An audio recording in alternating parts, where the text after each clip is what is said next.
Ai, perdão, gente. Meu vídeo acabou que acho que ele deve ter um tempo. Não sei o que aconteceu aqui que o vídeo travou, mas eu vou continuar daqui pra frente. Tá? Então nós devemos lembrar dos dias da nossa conversão, né? Agradecer a Deus porque Deus nos salvou, né?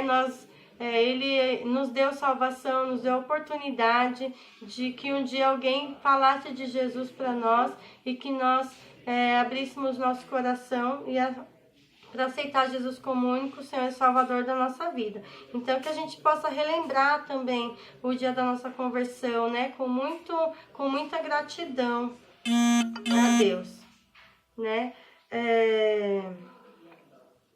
A preparação precisa ser integral e intermitente. Lombo cingido, sandálias nos pés, cajados na mão, prontos para sair apressadamente. O povo de Deus não pode ser como Ló, que se demorava a sair da cidade que seria destruída. Nesse caso, a necessidade de ser apressado e a família precisa estar pronta, toda ela para celebrar e se encontrar com o Salvador. Então, aqui nós devemos, vou fazer aqui um adendo de que a salvação, ela é pela graça, né? Então, nós não merecíamos salvação, mas Deus, por sua graça, nos deu salvação. Então, nós sabemos que a partir do momento que a gente aceita Jesus Cristo como Senhor e Salvador da nossa vida e reconhece o sacrifício dele, nós já somos salvos, né? A salvação não é algo que a gente tem que ficar correndo atrás dela. Uma vez salvo, sempre salvo. Mas nós devemos levar muito a sério isso, como eu já falei. Levar a sério a vinda de Jesus e estar prontos, não ficar dormindo, né? Ele faz até aqui uma comparação com Ló, né? Porque Ló ficou lá na cidade esperando sua família para sair de lá, né? Não teve muita pressa, né? E nós devemos sim estar sempre prontos, preparados, como se houvesse muita pressa, como se Jesus estivesse voltando naquele dia, né? E nós tivéssemos pressa de estar com Ele. Então, essa pressa é como se fosse assim, ansiosos pela vinda de Cristo, né? Devemos estar ansiosos pela vinda dele, né? Por fim, celebrar Cristo é tarefa solene e deve ser por nós praticada com convicção. A priori, convicção por saber que temos para onde olhar. Assim, como o dia da saída de Israel do Egito deveria ser por memorial àquele povo, Jesus é para nós singular memorial. Sua morte deve ser reiteradamente trazida à memória. Então, nós temos que estar sempre lembrando da morte e ressurreição de Cristo. Não estamos sós e nem perdidos. Temos um caminho, um alvo, né? Se qualquer outra coisa que não seja Deus for mais importante em sua vida, você tem um problema quanto à direção. Então, aqui ele nos dá um alerta, né? Que nós devemos ter como alvo Jesus Cristo. Nós não devemos estar preocupados com as coisas deste mundo demasiadamente. É claro que nós temos preocupações sim no dia a dia, porque nós ainda vivemos nessa terra, apesar de não fazermos parte dela, nós temos as nossas preocupações do dia a dia porque vivemos aqui. Mas essas preocupações, elas não devem estar acima de Deus.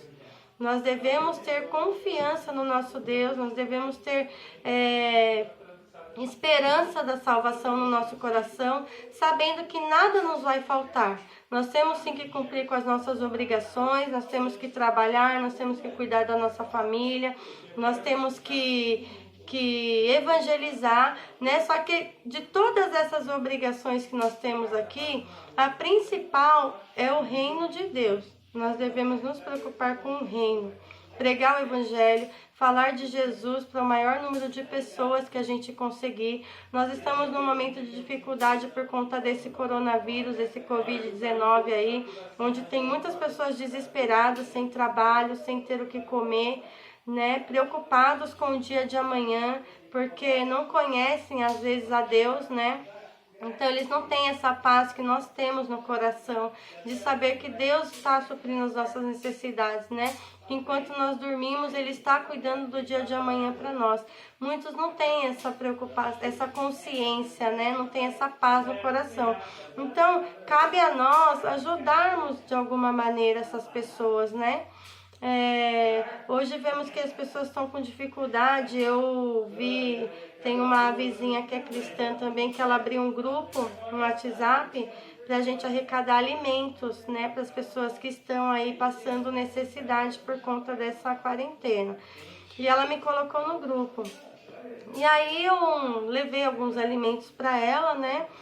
E agradeci a Deus pela atitude dela, né? Pela iniciativa que ela teve. Porque às vezes a gente pensa em fazer e não faz. Mas Deus levanta outro para fazer, né? E aí ela me chamou para ir com ela em algumas casas, entregar as cestas, né? Que ela tá montando. E eu fui com ela. E a gente vê a necessidade das pessoas, principalmente necessidade de Deus. E é nesse momento que a gente tem a oportunidade, né, de entregar um alimento material e um alimento espiritual para aquela pessoa. É um momento, assim, crucial, né? É uma oportunidade que a gente tem para falar de Jesus e deixar ali uma mensagem de esperança, de salvação para aquela pessoa. Então, ter essa visão do reino é o que Deus quer de nós, né? Que a gente pense no próximo antes de nós, né? Que às vezes a gente se preocupa só com a gente, né? Pede para Deus proteger nossa família, nossos filhos, nosso marido, nossos parentes, né? E às vezes esquece de orar pela nação, esquece de orar por aqueles que estão doentes, esquece de orar por aqueles que estão na linha de frente trabalhando aí, né? Arriscando sua vida para poder cuidar dos doentes, né? Então, Deus fala que quando a gente mudar nossa atitude, né? Nossa forma de orar, Ele vai nos atender. Então, que nós possamos ter essa preocupação, né? De evangelizar, de falar de Jesus para as pessoas a todo momento, independente da circunstância, que a gente leve uma mensagem de salvação para as pessoas. E se tivermos condições de ajudar materialmente também, que a gente ajude, que a gente faça por eles, né, aquilo que talvez gostaríamos que fizessem por nós, né? Em segundo lugar, é preciso estar convicto de que o Senhor é comprometido com sua palavra. Ele havia dito: meia-noite passarei pelo meio do Egito. O termo Páscoa significa saltar por cima, passar por sobre. Observe a repetição do termo: passarei, passará, passou. Não devemos duvidar das promessas, palavras e juízos de Deus. Ele prometeu salvar o seu povo da morte, com a aspersão de sangue, para que os primogênitos dos israelitas não fossem tocados. Então aqui, queridas, é assim... Deus avisou ali que à meia-noite Ele passaria, né, para levar todos os primogênitos ali do povo do Egito. Então, eles foram avisados. Existem alguns termos bíblicos aqui, textos bíblicos, que tá aqui na revista, que Deus fala sobre a meia-noite em algumas passagens, né? E entre essas passagens, ele nos fala que a pessoa foi pega de surpresa. Tem uma passagem que ele cita aqui, né, aquele texto de Salomão, onde a mulher roubou o filho da outra porque o dela havia morrido, né? E na madrugada, meia-noite, ela foi e tirou o bebê vivo da mãe e deixou o morto dela para outra mãe, e ficou com o bebê vivo, né? E Deus fala ali, nessa história, que isso aconteceu à meia-noite, como assim, se a meia-noite fosse uma surpresa, ou inesperado, né? A gente não espera que pode acontecer à meia-noite. Mas, nesse caso da praga do Egito, foi diferente. Deus anunciou que à meia-noite ele ia passar. Então, ele deixou o povo bem avisado do que aconteceria à meia-noite. E fazendo um paralelo com a morte de Jesus e com a vinda de Cristo, Deus também nos deixa avisados de que Jesus vai voltar, né? Então, para nós não vai ser nenhuma surpresa. A gente vê essas coisas acontecendo, como agora, essa questão desse vírus que apareceu aí, e fica todo mundo muito desesperado, muito surpreso. Nossa, eu nunca vi uma coisa dessa. Mas nós que conhecemos a palavra de Deus, sabemos, né, que tem um fundamento aí no que está acontecendo, né? E que a vinda de Cristo está próxima, ainda não é, né? o princípio das dores, né? Mas já está acontecendo. Então, a gente vê alguns sinais acontecendo de profecias bíblicas, de coisas que Deus nos deixou bem claro que iria acontecer, que vai acontecer. Então, a gente não tem que ficar surpreso. Nós temos que estar preparados, né? Porque a vinda de Cristo para nós não vai ser nenhuma novidade. Não vai ser nenhuma surpresa, né? Por isso, nós devemos falar para o maior número de pessoas sobre Jesus Cristo, sobre o plano de salvação, para que eles também estejam preparados, né?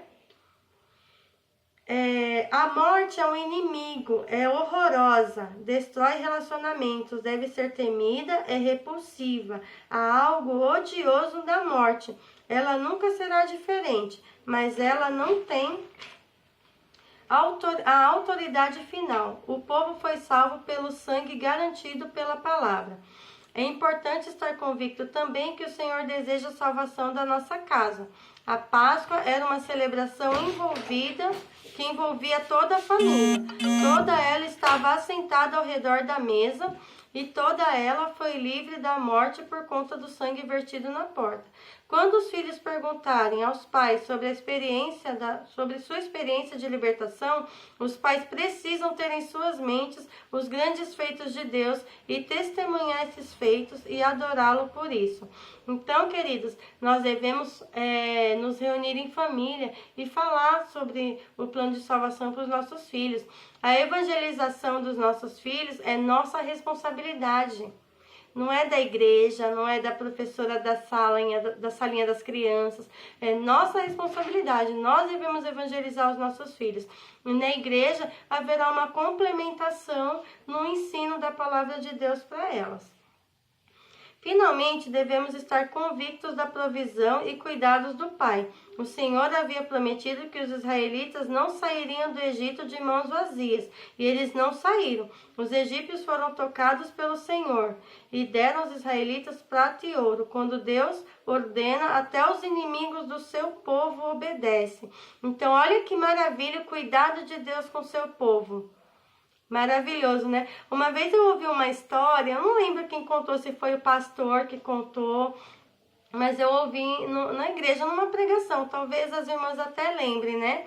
De uma família cristã que estava passando necessidade, né? E elas estavam com ausência de alimento na sua casa. E aí eles se reuniram em volta da mesa e não tinham nada para comer. Não tinham nada para comer. E aí eles começaram a orar. Vamos orar para que Deus entre com provisão para nós, né? E eles começaram a orar. E existia ali, no bairro deles, uma pessoa que era da Umbanda e que não gostava muito deles, né? Ficava tirando sarro dos cristãos e tal. E ele ficou sabendo que essa família estava passando necessidade. E ele falou assim, eu vou fazer uma cesta básica e vou mandar para essa família. E ele fez essa cesta básica e pediu para uma pessoa levar até essa família. E aí ele falou assim para essa pessoa, quando você chegar lá com essa cesta básica e eles perguntarem para você quem foi que mandou, você vai falar assim, foi o diabo que mandou. E aí a pessoa chegou lá, bateu na porta, entregou a cesta básica para essa família. E a família agradeceu, não falou nada, não perguntou nada, né? E o rapaz ficou esperando que eles perguntassem quem tinha enviado aquela cesta. Como eles não perguntaram, o rapaz falou assim, vocês não vão perguntar pra gente, pra mim, vocês não vão me perguntar quem foi que mandou essa cesta pra vocês? E aí o pai da família, né, o dono da casa falou assim, não, eu não vou perguntar não, sabe por quê? Porque quando Deus manda, até o diabo obedece. Então, olha que coisa, né? Ele tinha ciência de que Deus era tão maravilhoso que ele nem se importava de onde viria aquele alimento, né? Porque ele sabia que vinha da parte de Deus, porque Deus ia entrar com providência naquela casa. Eles oraram com fé, acreditando que Deus entraria com providência, e essa foi a resposta dele, né? E aqui é a mesma coisa que o autor fala na revista. Quando Deus ordena, até os inimigos do seu povo obedecem, que foi o que aconteceu. O povo egípcio achou graça no povo de Israel e doou objetos de ouro e prata para eles. Então, para concluir aqui o nosso estudo, A conclusão fala assim: celebrar aquele que se deu por nós na cruz é nossa tarefa hoje. E mediante o que foi exposto, algumas lições são vitais para nós. Não deixe de pregar o evangelho à sua família e ore para que todos tenham sobre si as marcas do sangue de Jesus. Anseie pela volta de Jesus e quando a sua meia-noite chegar, esteja preparado para não ser pego de surpresa. Somente o Senhor Jesus Cristo pode salvar. Assim, ande em seus caminhos e creia em suas promessas. O Senhor é Deus de provisão. Ele cuida de seus filhos e estes jamais ficam de mãos vazias. Que palavra maravilhosa, né? Que estudo maravilhoso que veio bem a calhar nos dias que a gente está vivendo. Então, que nós possamos seguir essa orientação, né? Que possamos louvar o nosso Deus juntamente com a nossa família, né? Relembrar todos os dias o que Jesus fez por nós, né? Que estejamos ansiosos pela volta de Jesus, né? Porque a nossa meia-noite vai chegar, então devemos estar preparados para não sermos pegos de surpresa, né? Sabendo também que o Senhor Jesus é o único que pode nos salvar, né? Então, por isso devemos crer na sua palavra, devemos crer nas suas promessas e não negligenciar a sua volta.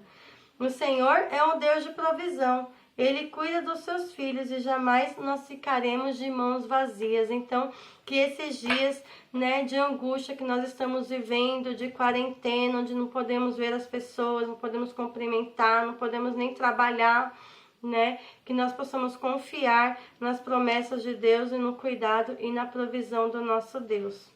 Amém, queridas? Foi isso que eu entendi da lição. Eu vou postar o vídeo, né? E nós vamos discutir. E as irmãs podem aí também falar o que entenderam, né? O que tiraram de lição para a vida de vocês, tá? Que Deus abençoe. Tô morrendo de saudade de vocês. E espero que logo, em nome do nosso Senhor Jesus Cristo, nós estejamos juntas novamente. Beijo. Tchau, tchau.